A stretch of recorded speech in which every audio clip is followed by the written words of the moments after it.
Bismillahirrahmanirrahim. Assalamualaikum warahmatullahi wabarakatuh. Alhamdulillah, nahmaduhu wa nasta'inuhu wa nastaghfiruh wa na'udzu billah min syururi anfusina wa min sayyiati a'malina. May yahdihillahu fala mudhillalah wa may yudlil fala hadiyalah. Asyhadu an la ilaha illallah wa asyhadu anna Muhammadan abduhu wa rasuluhu la nabiyya ba'dah, amma ba'd. Para jamaah rahimani wa rahimakumullah, semoga Allah subhanahu wa ta'ala senantiasa mencurahkan rahmatnya kepada kita. Alhamdulillah, kita berada pada pertemuan yang ke-72. Semoga Allah subhanahu wa ta'ala terus memberikan kemudahannya buat kita semuanya dan meneguhkan hati kita untuk tetap berada di atas Islam yang hak, berada di atas Quran dan tuntunan Rasulullah sallallahu alaihi wasallam, sunnah Rasulullah sallallahu alaihi wasallam, doa yang mulia yang tidak ditinggalkan oleh Rasulullah sallallahu alaihi wasallam.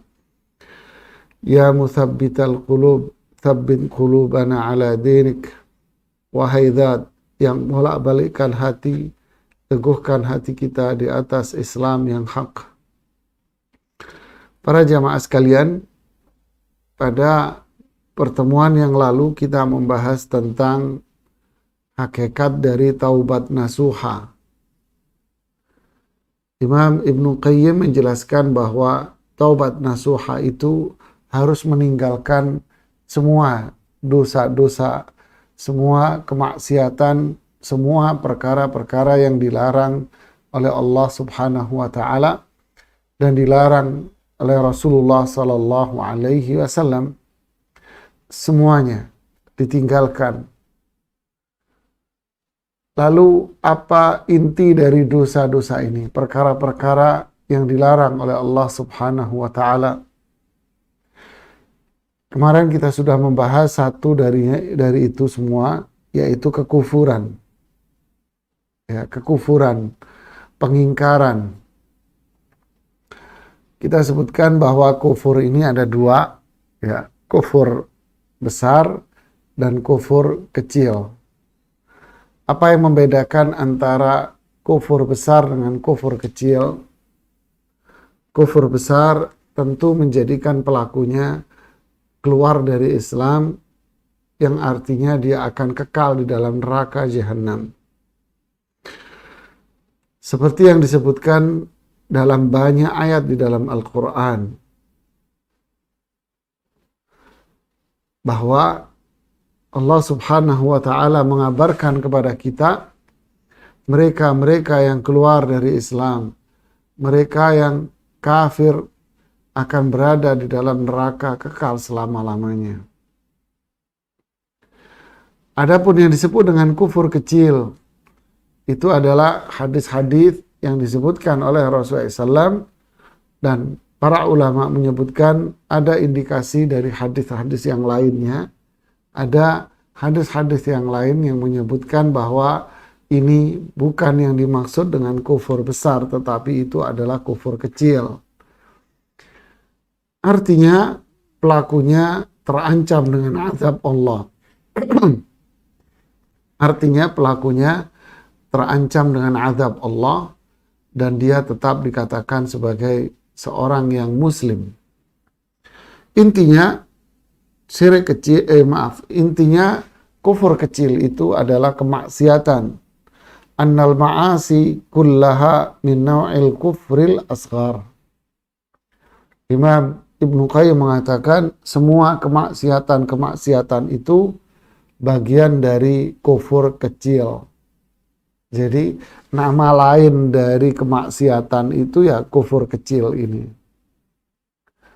Kufur kecil ini fa innaha dhiddu syukri, lawan dari syukur. Ya, dia lawan dari syukur. Syukur itu adalah al-amalu bitta'ah, beramal dalam konteks ketaatan kepada Allah Subhanahu wa Ta'ala. Jadi seseorang itu antara syukur atau kufur. Antara syukur atau kufur. Makanya para sahabat Abdullah bin Mas'ud menjelaskan ayat, Ya ayyuhalladzina amanu taqullah haqqa tuqatih. Wahai orang yang beriman, bertakwalah kalian kepada Allah dengan ketakwaan yang benar. Ketakwaan yang benar itu apa? An-nashkur wala nakfur, kata beliau. Kita bersyukur dan jangan kufur sama Allah. Disebutkan lawannya di situ oleh Abdullah ibnu Mas'ud. Ya. Jadi lawan syukur itu kufur. Jadi yang dimaksud dengan kufur lah menjadi lawan syukur di sini apa? Yaitu kufur kecil. Atau yang populer disebut di masyarakat adalah kufur nikmat. Nah, inilah kufur kecil yang kita jelaskan kemarin beberapa macam dan contohnya.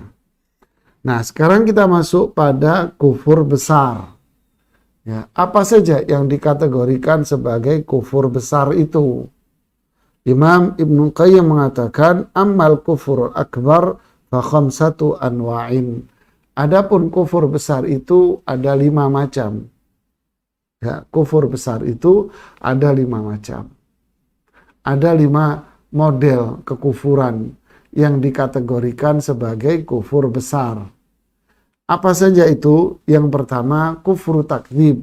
Kufur karena mendustakan. Ya, kufur karena mendustakan. Ya. Yang kedua, kufur istikbarin wa iba ma'at tasdiq. Kufur karena kesombongan. Padahal dia membenarkan, percaya, cuman karena dia sombong aja. Jadi dia membenarkan cuman karena sombongnya aja. Yang ketiga, kufru i'rad. Kufur karena dia berpaling, sudah nggak mau ogah. Ya, dia berpaling. Yang keempat, kufru syak. Kufur karena dia ragu-ragu. Kufur besar, kekal di neraka, keluar dari Islam karena dia ragu-ragu. Yang kelima, kufru nifaqin. Kufur karena kemunafikan. Nah, ini 5 macam kekufuran yang dikategorikan sebagai kufur besar. Ini bahaya ini. Kufur besar. Kenapa? Pelakunya keluar dari Islam dan kekal di dalam neraka selama-lamanya. Kufur mendustakan, kufur kesombongan, kufur berpaling, kufur ragu-ragu, dan kufur kemunafikan. Kita bahas satu demi satu secara ringkas. Amma kufur takdzib, yang pertama adalah kufur karena dia mendustakan. Fahuwa i'tiqad kadzibir rasul, seperti seseorang yang mendustakan para nabi dan rasul. Mendustakan para nabi dan rasul. Jadi seseorang dihukumi sebagai orang kafir kapan? Karena dia mendustakan para nabi dan rasul semua. Atau salah satu dari para nabi dan rasul itu, dia tidak mempercayai Rasulullah Sallallahu Alaihi Wasallam sebagai nabi dan rasul yang terakhir. Dia nggak percaya. Ya, dia tidak mempercayai Muhammad bin Abdullah sebagai Rasulullah Sallallahu Alaihi Wasallam. Dia tidak mempercayai beliau sebagai nabi dan rasul yang terakhir. Dia nggak percaya itu. Wahadal qismu qalilun fil kufar. Ini sedikit di kalangan orang-orang kafir, kata beliau. Ya, ini sedikit di kalangan orang kafir.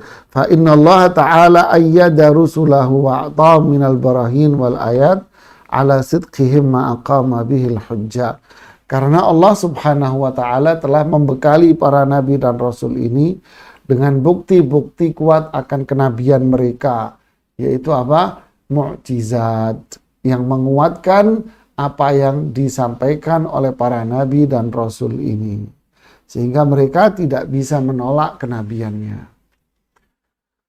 Jadi mendustakan dan tidak percaya dengan Rasulullah Sallallahu Alaihi Wasallam. Nah, ini yang disampaikan difirmankan oleh Allah tentang Fir'aun. Wajahadu biha wastaiqanatha anfusuhum zulman wa uluwa.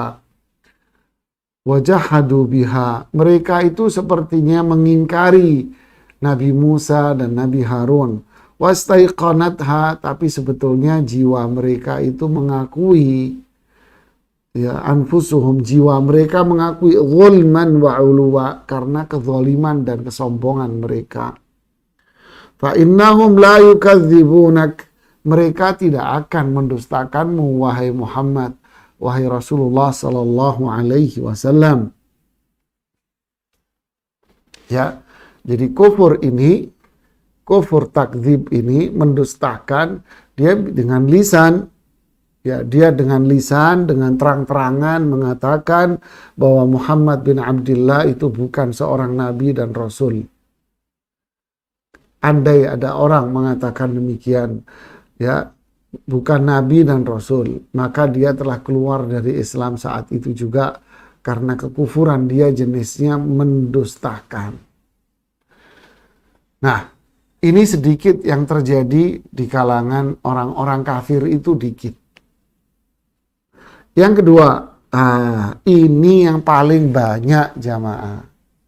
Ini mayoritas yang kedua ini. Apa itu? Kufrul iba wal istikbar. Kufur karena kesombongan. Karena kesombongan. Jadi karena kesombongan dia, akhirnya dia mengingkari apa yang Allah perintahkan. Padahal dia percaya sama Allah, percaya sama Nabi dan Rasul, percaya.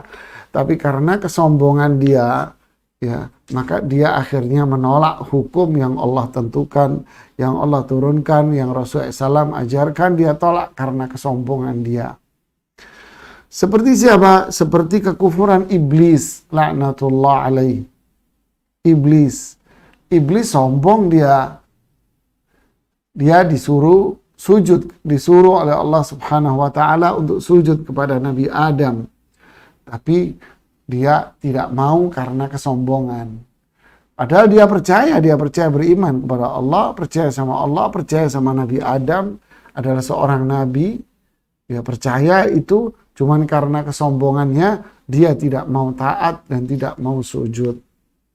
Fa innahu lam yajhad amrallah wala qabalahu bil inkar. Sebetulnya dia tidak mengingkari perintah Allah.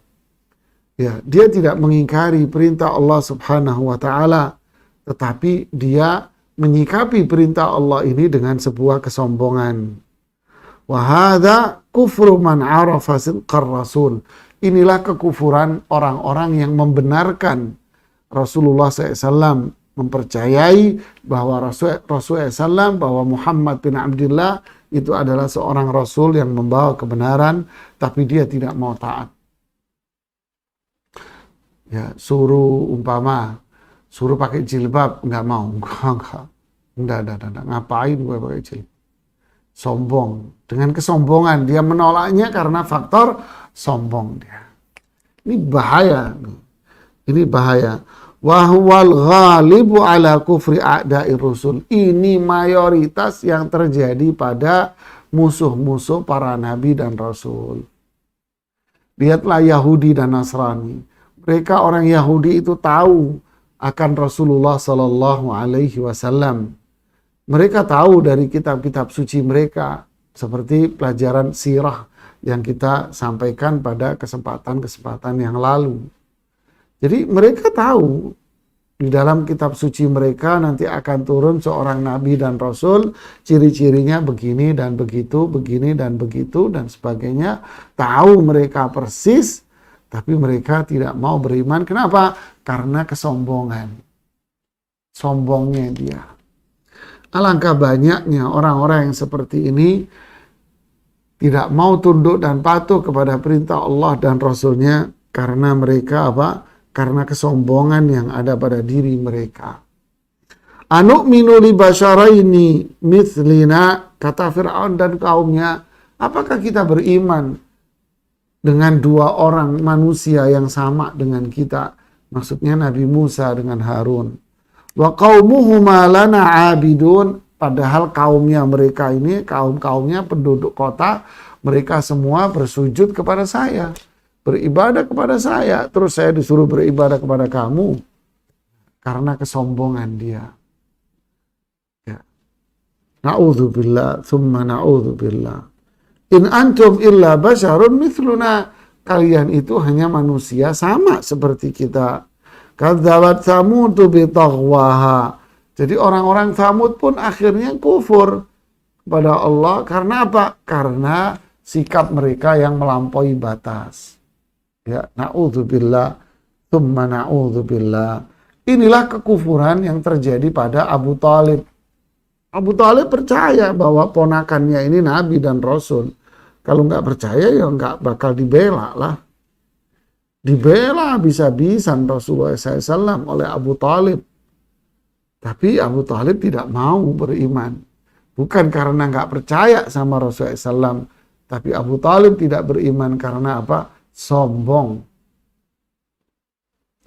Jadi jamaah, sombong ini berbahaya. Ya, bahaya sekali bisa menjadikan seseorang itu kufur. Astaghfirullahaladzim. Ya, sombong akan menjadikan dia apa? Menolak perintah Allah, menolak sunnah Rasulullah SAW secara mentah-mentah ditolak sama dia. Karena kesombongan, karena ego dia, karena mempertahankan status dia tolak hukum Allah dan hukum Rasulnya dengan kesombongan dia. Serem ini. Dan inilah yang paling banyak terjadi. Kemudian yang ketiga, kufur karena dia berpaling kepada Allah. Bi an yu'rida bi sam'ihi wa qalbihi 'anir rasul. Dia dengan terang-terangan berpaling dari Al-Quran, berpaling dari petunjuk Rasulullah SAW, baik dengan hatinya, pikirannya, ucapannya, dan perbuatannya semuanya. La yusaddiquhu wa la yukadzibu. Dia tidak membenarkan dan tidak pula mendustakan. Tidak loyal dan tidak pula dia memusuhi. Wa la yasgha ila ma ja'a bihi albattah. Dia tidak akan mendengarkan terhadap apa yang dibawa oleh Rasulullah SAW sama sekali. Lihat ini. Ini yang disampaikan oleh Imam Ibnu Qayyim. Tapi zaman sekarang, justru dia mendustakan, memusuhi, berpaling dari hukum Allah dan Rasulnya. Ini bisa kufur ini jemaah. Mungkin kalau sholat, orang nggak berani ya. Mendustakan sholat, ya sombong, menolak sholat karena kesombongan, mungkin nggak berani dia. Paling malas dia meninggalkan, ya kan. Berpaling, ya paling zakat. Ada orang berpaling dari zakat. Enggak, saya nggak mau bayar zakat. Kenapa? Saya sudah cukup membayar pajak. Dia berpaling dari syariat zakat. Dia berpaling dari haji. Ada. Ngapain kita haji capek-capek ke negeri sana? Ya, sudah tutup aja hajinya itu. Ya, pakai uangnya untuk pembangunan ekonomi. Gitu kan kata mereka. Na'udzubillah, thumma na'udzubillah. Berpaling dari syariat jilbab. Dia mengatakan, yang notabene katanya profesor ahli tafsir, itu jilbab hanya untuk orang Arab. Ya, tidak buat umat Islam sepanjang masa. Itu hanya untuk orang Arab, untuk istri-istri Nabi di zaman itu saja. Bukan untuk kita. Ini jelas-jelas berpaling loh dari hukum Allah Subhanahu wa ta'ala. Ya, jelas-jelas dia berpaling dan menolak ini. Luar biasa ini. Riba, berpaling dari riba, akhirnya dia menghalalkan. Berpaling dari hukum Allah, zina, dihalalkan. Wal'iyadzubillah. Wal'iyadzubillah. Kama qala ahadu bani abdi ya lail. Seperti ungkapan seorang dari keluarga Abdu ya lail kepada Nabi SAW. Wallahi aqulu laka kalimah. Saya akan mengucapkan sesuatu kepada anda. Kata dia kepada Rasulullah SAW. In kunta sadiqan, jika engkau benar. Fa anta ajal fi aini min an arudda alaik. Engkau pasti akan menjadi orang yang paling aku hormati dan aku tidak akan membantah dirimu. Wa in kunta kadhiba, jika engkau berdusta, fa anta ahqar min an ukallimak. Engkau menjadi orang yang paling hina untuk aku ajak bicara. Jadi ini berpaling ini. Bahasanya diputar balikkan seolah-olah itu menjadi kalimat yang indah. Padahal ini berpaling ini. Ya. Jadi dia tidak mau membenarkan, tidak mau mendustakan, seakan-akan menjadi orang yang netral saja. Ya. Sekarang kan udah terang-terangan mereka menolak hukum-hukum Allah. Berpaling dari hukum-hukum Allah. Ya, waris ditolak, ini ditolak, jilbab ditolak, riba ditolak. Banyak sekali. Bertauhid, diajak bertauhid, ibadah hanya kepada Allah ditolak. Dia lebih memilih ibadah kepada kuburan. Diajak untuk kembali kepada sunnah Rasulullah SAW ditolak. Lebih memilih bid'ah itu. Na'udzubillah. Na'udzubillah. Ini kekufuran yang ketiga. Kufur karena dia al-i'rad, berpaling dari Quran dan sunnah Rasulullah SAW. Yang keempat, kufur syak, kufur karena keraguan-raguan. Ragu-ragu. Maksudnya apa? La yadzim bisidqihi wala bikadhibi. Dia ragu-ragu. Dia tidak membenarkan, ragu, tidak membenarkan, dan tidak pula dia mendustakan. Bahkan dia ragu, bukan abstain, bukan diem, dia enggak. Kalau diem nanti maknanya masuk kategori berpaling. Harusnya punya sikap yang tegas, membenarkan Rasulullah Sallallahu Alaihi Wasallam, ya, membenarkan apa yang dibawa oleh Rasulullah Sallallahu Alaihi Wasallam. Tapi yang keempat ini justru dia meragukan perintah Allah Subhanahu wa taala. Wa hadza la yastamir syakkuhu illa idza alzam nafsahu bil i'rad. Keraguan-raguan ini hanya langkah awal saja, tidak akan lama pada dirinya. Nanti akan berujung pada masuk pada yang ketiga, dia akan berpaling. Berarti keraguan-raguan ini awalnya meragukan syariat, meragukan Al-Quran. Masa begini? Enggak lah, enggak masuk akal. Ya, meragukan petunjuk Rasulullah SAW, meragukan sunnah Rasulullah SAW, yang pada akhirnya dia akan menolaknya. Na'udzubillah. Wala yasma'uha wala yaltafit ilaiha. Akhirnya dia tidak akan mendengar dan tidak akan melihat sama sekali. Na'udzubillah. Tsumma na'udzubillah. Ini ragu. Banyak orang yang menolak, sombong. Yang kedua, sombong, menolak dan meragukan apa yang ada dalam syariat Islam. Yang kelima, kekufuran yang kelima, sebab yang kelima adalah kufrun nifaq. Kufur karena kemunafikan. Apa itu? An yadhhara bilisanihil iman.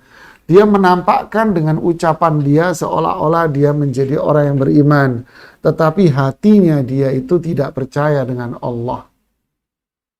Dia tidak percaya dengan Rasulullah SAW. Ini yang disebut dengan kemunafikan yang besar. Jadi kemunafikan itu ada dua, jamaah. Ada kemunafikan yang besar, ada kemunafikan yang kecil. Kemunafikan yang besar itu bunglon, pura-pura. Jadi pura-pura masuk Islam, padahal di hatinya tidak.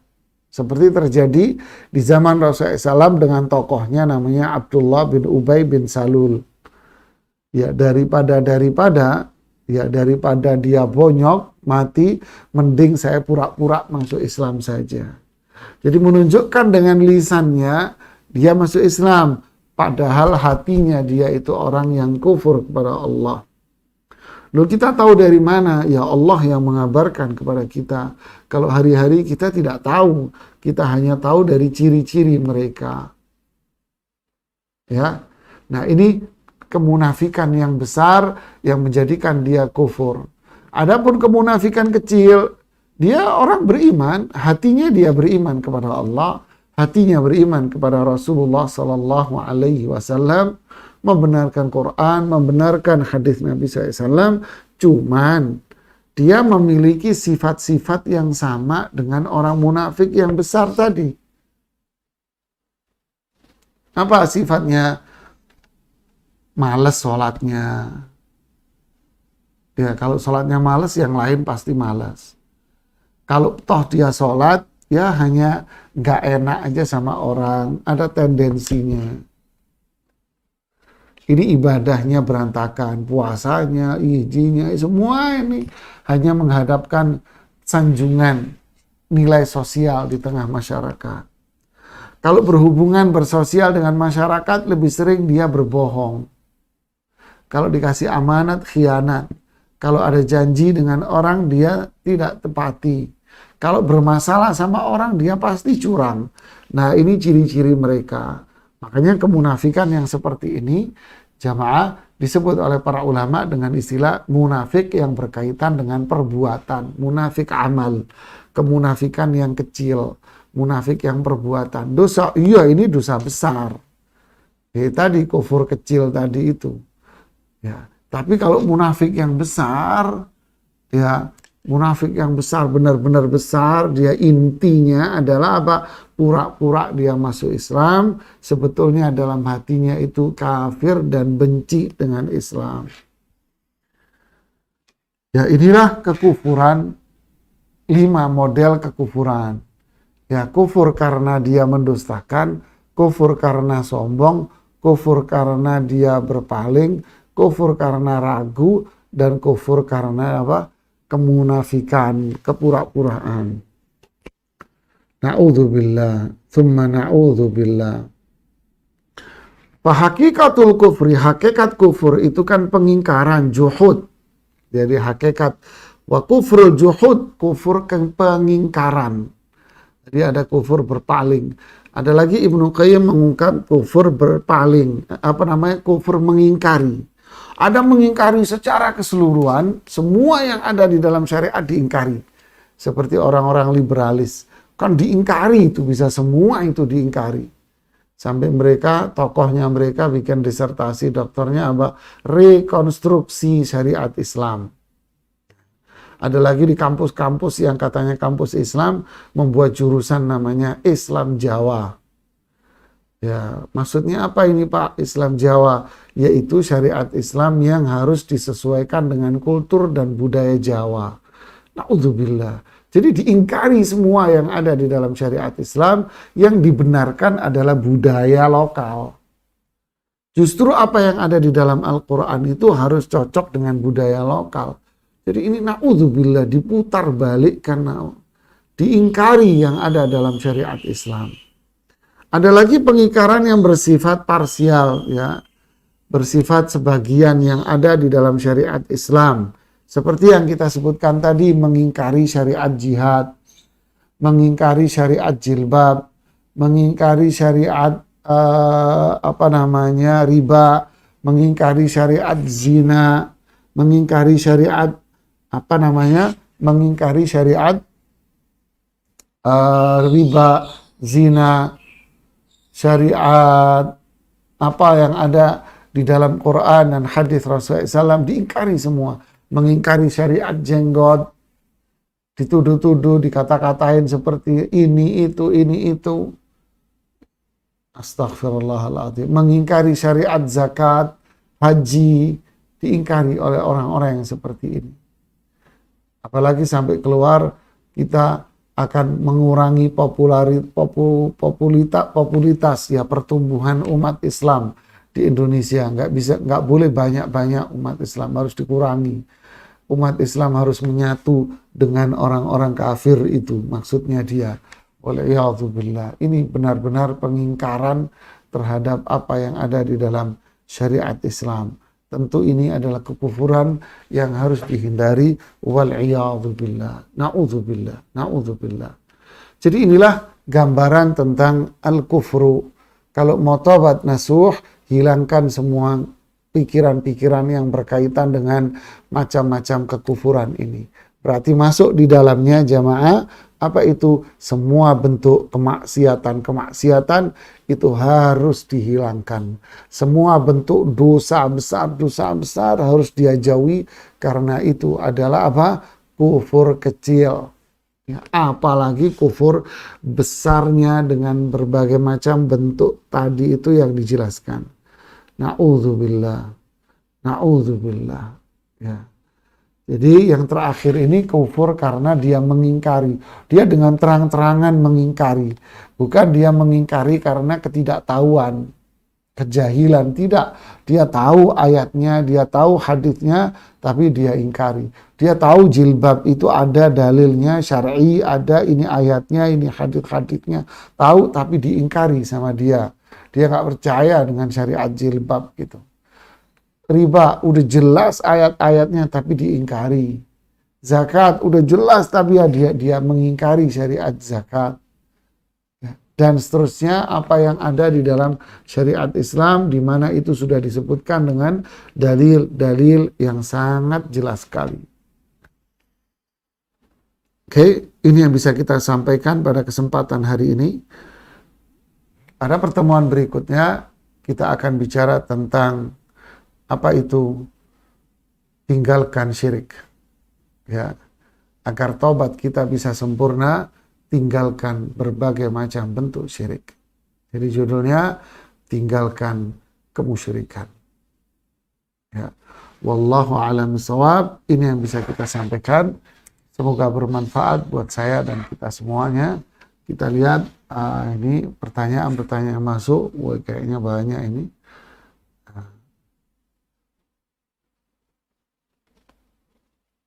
Masya Allah, ini banyak ini.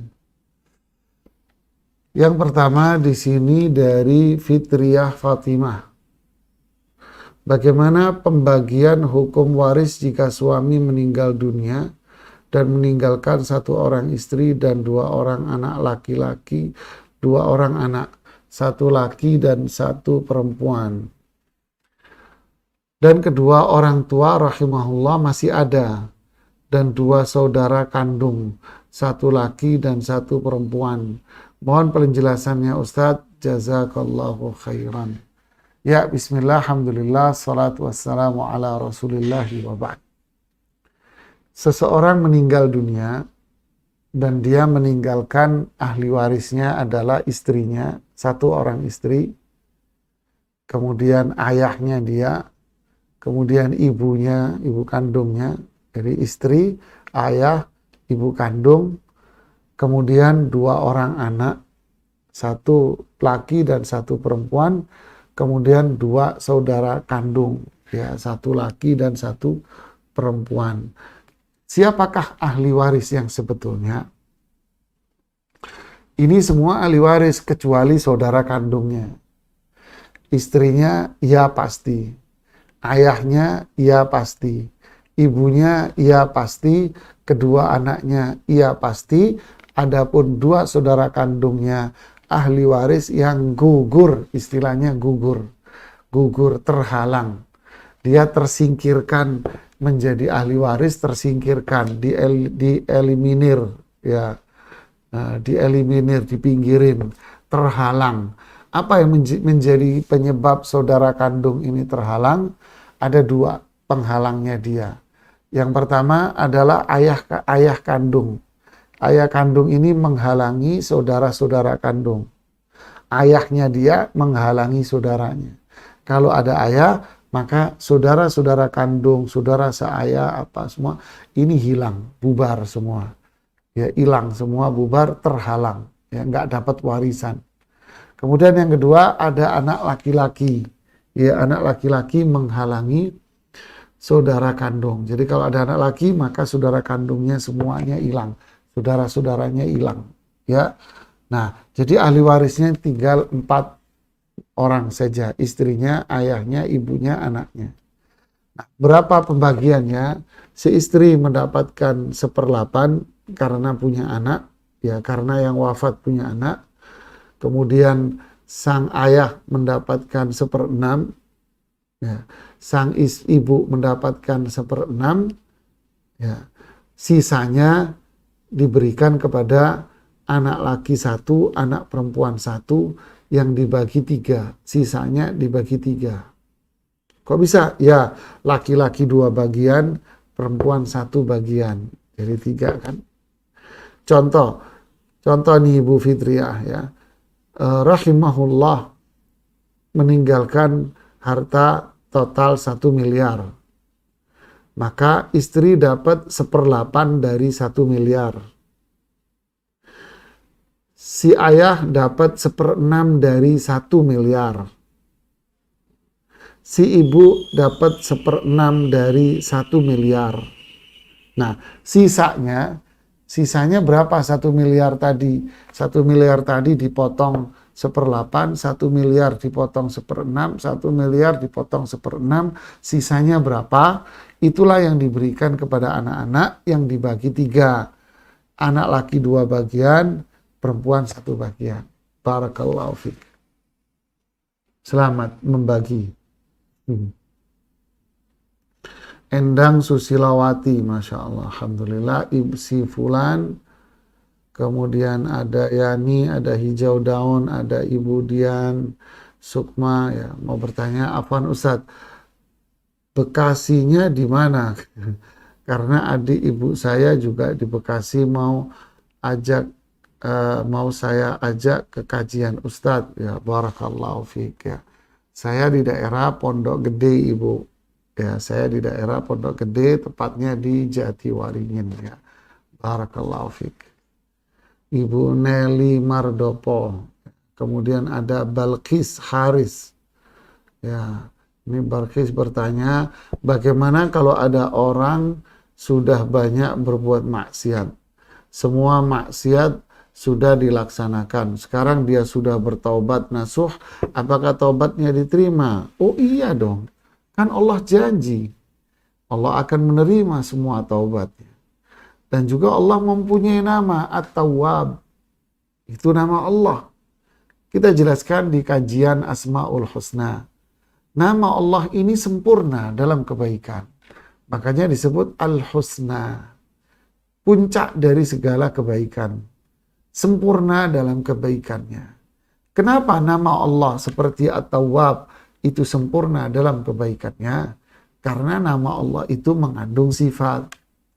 Jadi kalau Allah memiliki nama At-Tawwab, berarti Allah memiliki sifat. Sifatnya apa? Menerima taubat. Jadi buah dari ini semua adalah jika ada seorang hamba yang bertaubat kepada Allah dengan taubat yang sudah ditentukan ketentuannya oleh Allah di dalam Al-Quran dan ditentukan oleh Rasulullah SAW tata caranya, maka Allah pasti akan menerima taubatnya seberapa besar pun dosa yang dia lakukan. Inilah Allah yang memiliki nama-nama yang sempurna. Allah Maha Sayang kepada umatnya. Ya. Kemudian ada Sabik, ada Fatkur Ismail, Masya Allah, Zakallah Khair, ada Ibu Siti. Kemudian ada Ibu Sri ini. Alhamdulillah masih dapat menyimak, Masya Allah, Alhamdulillah. Dwi, Yuni, Muhammad, ada Siti Nuraila, Yani, ada Ummu Sultan. Masya Allah, barakallahu fikum. Ummu Sultan bertanya, ada kerabat wafat, kini datang di luar apa? Kami datang di luar jam upacara jenazah yang dilakukan dengan adat. Kami juga tidak datang yasinan, tapi keesokan hari dikirimi makanan dan souvenir. Halalkah? Ya, kalau souvenirnya jenis makanan halal, makanannya jenis makanan yang halal, ya Anda terima, tak ada apa-apa. Kalau saya memandang ya, ini makanan yang halal, ya Anda terima saja. Sebagian mengatakan, oh tidak, ini bagian dari tolong-menolong, pembenaran. Kalau Anda menerima berarti Anda membenarkan. Ini pandangan yang lain dari sebagian. anta bil khiyar. Anda silahkan memilih ya.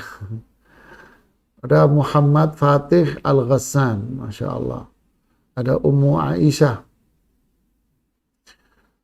Semoga Allah senantiasa menjaga Ustadz, keluarga, dan kaum muslimin semuanya. Amin ya rabbal alamin. Ada Mas Wita, ada Putra. Jika kita menyimpan uang pada lembaga yang mengelola uang tersebut pada sesuatu yang haram, misal membiayai proyek haram, apakah ini haram? Oh iya, pastilah. Pasti Anda investasi di perusahaan minuman keras, investasi di rokok, umpamanya, alat-alat musik, ya ini haram, jelas lah. Perjudian, terus investasi riba, ya ini semuanya haram. Uangnya haram, hasilnya haram, yang dimakan haram, semua haram. Kullu lahmin nabata min suhtin fannaru aulalah. Daging yang tumbuh dari yang haram itu neraka layak buat orangnya. Na'udzubillah, terancam dengan itu. Tinggalkan semuanya. Arifin Sadewo, Masya Allah. Ada Rizki Azizi.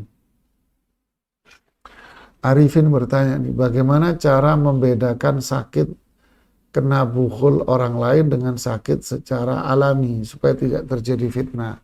Ya tentu Anda pergi ke dokter dulu.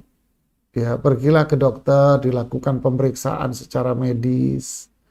Ya, dilakukan pemeriksaan secara medis. Adakah penyakit-penyakit medis yang ada? Gitu ya. Kalau pihak medis mengatakan ini tidak ada masalah, hanya gejala-gejala sedikit saja, depresi dan sebagainya, padahal dia merasa penyakitnya parah, ya. Nah, disitulah kita mencoba untuk meruqyah mandiri, membacakan ayat-ayat Al-Quran, ya, seperti ayat-ayat Al-Baqarah, ayat Kursi, kemudian Al-Ikhlas, Al-Falaq, An-Nas, zikir-zikir yang diajarkan oleh Rasulullah SAW seperti yang kita sampaikan pada waktu itu. Ya, barakallahu fiik. Kemudian Asnel, kalau sudah berwudu sebelum azan maghrib, bolehkah kita sholat sunnah wudu? Apakah termasuk dalam larangan? Tidak ada apa-apa. Ya, karena ini kategorinya kalau dalam mazhab Imam Syafi'i, sholat yang ada sebabnya. Jadi boleh dilakukan di waktu terlarang karena ada sebabnya. Dan ini pendapat yang dikuatkan dan dianggap pendapat yang kuat ya. Gustur Kendi, Allahu Akbar. Semoga Allah yang maha menolong, memberikan pertolongan yang terbaik kepada umat Nabi Muhammad SAW. Tegakkan kembali daulah khilafiyah Rashidah Nubuwah. Masya Allah, barakallahu fiik ya. Kemudian ada Aspari, Afwan, bagaimana cara menyadarkan tetangga kita yang menuduh kita beragama dengan aneh, beda dengan mereka, bahkan kita digunjingi menyebarkan agama baru. Bagaimana ada yang bilang kita beragama sesat? Kalau saya menyikapi orang-orang yang seperti ini apa itu? Sing waras ngalah, kata orang Jawa Timur. Artinya tidak perlu Anda tanggapin. Loh, kenapa nggak ditanggapin? Para ulama kita mengatakan orang jahil itu tidak perlu didebat. Orang jahil tidak perlu ditanggapin. Kenapa? Yang terjadi adalah kekacauan, kekufuran malah. Ya, orang jahil jangan ditanggapin, diemin saja. Yang penting Anda tunjukkan dengan sikap dan perbuatan dan ucapan. Tunjukkan sikap kita, tunjukkan perbuatan kita, tunjukkan ucapan dan tutur kata kita yang baik kepada mereka. Wa khaliqin nasa bi khuluqin hasan. Berakhlaklah kepada sesama manusia dengan akhlak yang baik. Ya, ini kunci dari Rasulullah SAW. Abu Azam, Ustadz, ada kenalan menghalalkan rokok, menganggap akal lebih baik daripada wahyu. Astagfirullahaladzim. Menganggap bahasa Jawa lebih baik dari bahasa Arab. Nah, ini masuk dalam rangka kesombongan, masuk dalam rangka i'rad, berpaling, masuk dalam rangka, bisa masuk dalam kerangka juhud, pengingkaran. Ya, Na'udzubillah, thumma na'udzubillah. Ini implikasi hukumnya besar. Kalau dia mengingkari bahasa Arab, berarti dia cenderung akan mengingkari Al-Quran. Menghina bahasa Arab, berarti dia akan menghina Al-Quran. Ya, ini berakhir pada kufur yang mengarah kepada apa? Tadi kesombongan, pengingkaran, dan kufur karena berpaling dari syariat Islam. Tapi tetap walaupun demikian, para ulama Ahlussunnah wal Jamaah tetap tidak boleh kita mengkafirkan orang secara individu. Kita si fulan ini seperti yang disebutkan tadi. Si fulan mengingkari syariat jihad, mengingkari syariat jilbab, mengingkari riba, mengingkari zina, umpamanya, mengingkari larangan zina maksud saya. Ya, apa yang disebutkan di dalam Al-Quran diingkari sama dia. Ya, si fulan ini masuk dalam ranah kufur berpaling dan kufur pengingkaran. Apakah boleh kita mengatakan kepada si fulan ini, si fulan kamu kafir? Tidak boleh. Para ulama Ahlussunnah wal Jamaah mengatakan kita bukan orang yang memvonis, tapi kita hanya menjelaskan hukum. Urusan vonis itu urusan dia sama Allah. Kita hanya menjelaskan sisi hukum saja. Ya, barakallahu fiikum. Ada Iwan Permana. Apakah perkataan bahwa syariat Islam saat ini sudah tak sesuai zaman, itu termasuk perkataan kekufuran? Oh iya, itu perkataan kekufuran. Kalimatnya tepat, Bang Iwan. Perkataan kekufuran. Iya, ini perkataan kekufuran karena kita bicara hukum, tidak vonis orang, ya, bukan memvonis. Tapi kita bicara tentang hukum. Ini syariat Islam sudah nggak relevan. Berarti apa? Juhud, pengingkaran. Berarti apa? I'rad, berpaling. Ini. Na'udzubillah, thumma na'udzubillah. Kemudian Mariono Abu Azam. Singkawang senantiasa hadir. Singkawang kali maksudnya ya. Wallahualam. Barakallahu fiik. Semoga dakwah hak ini akan terus berkembang. Amin. Ya Rabbal Alamin. Semoga Ustadz dan keluarga serta kita semua senantiasa dirahmati oleh Allah. Amin. Allahumma amin.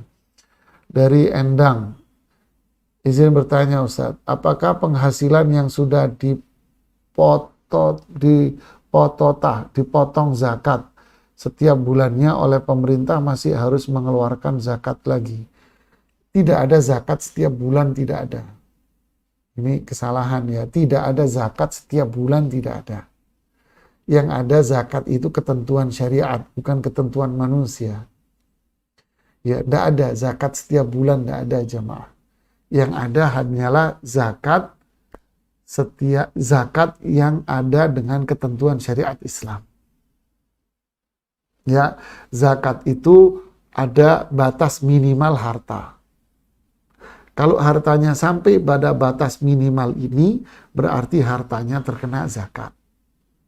Apakah langsung dikenain zakat? Tidak, harus menunggu 1 haul, 1 tahun dulu.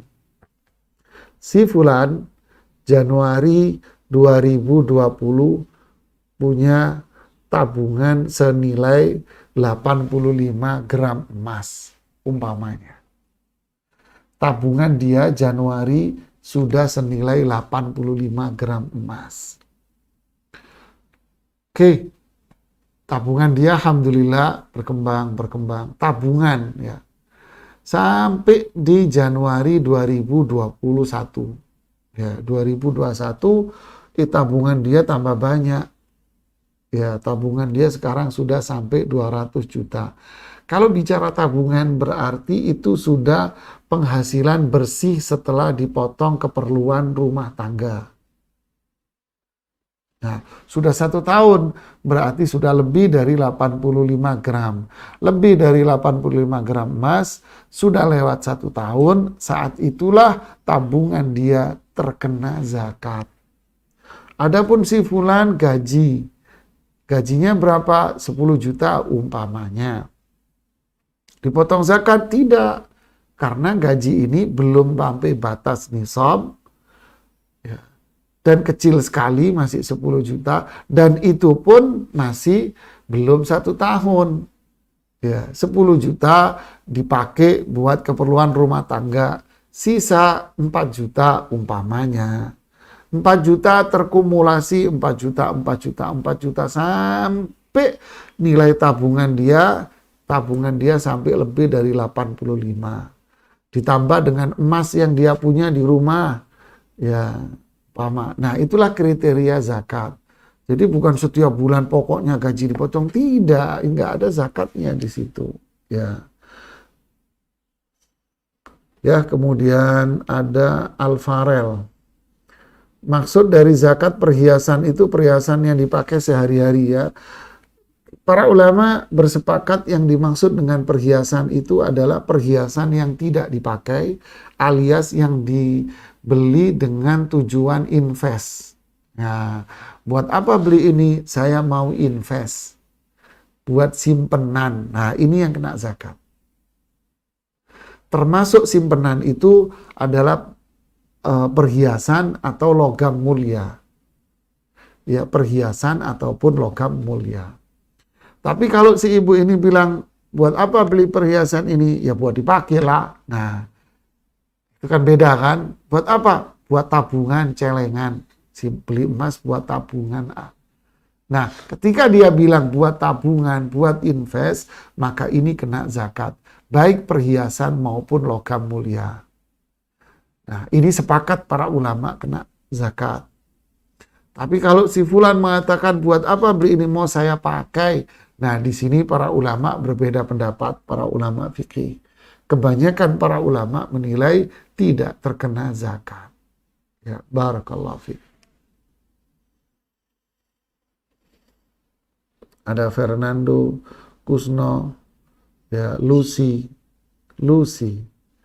Banyak lagi muncul. Masya Allah. Saya kira habis tadi dari Lucy tadi. Izin bertanya, bagaimana hukumnya memakai asuransi kesehatan dari perusahaan untuk berobat? Tak boleh, itu asuransi semuanya itu haram.